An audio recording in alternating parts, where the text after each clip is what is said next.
Today we shall reflect on the life of St Hugh.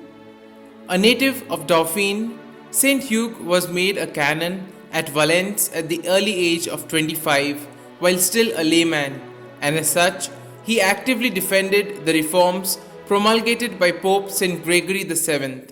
Consecrated Bishop of Grenoble 2 years later by Pope Gregory VII, Hugh, who had been very reluctant to accept such a dignity, endeavored for 2 years with great zeal but without much success to eradicate the evils of simony and concubinage in his diocese.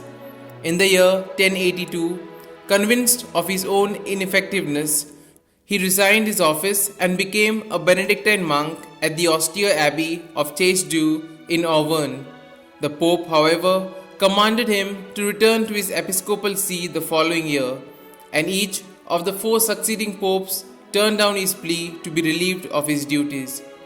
It was Hugh who in 1084 personally conducted Saint Bruno and his 6 companions to the wild Alpine solitude near Grenoble called Chartreuse, and presented them with that land, on which they then constructed their first Carthusian monastery, which came to be known as the Grande Cartuse. St Hugh visited the monks frequently to share their life of poverty, prayer, and solitary study. His personal austerities and excessive fasts affected his health and were only moderated at the insistence of St Bruno, his spiritual director. To relieve the distress of his poor, he is said to have disposed of his golden chalice and episcopal ring and always travelled about on foot.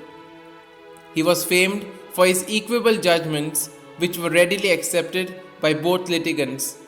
His end came on the 1st of April 1132, after some 40 years of physical and mental suffering, and he was canonized 2 years later by Pope Innocent II.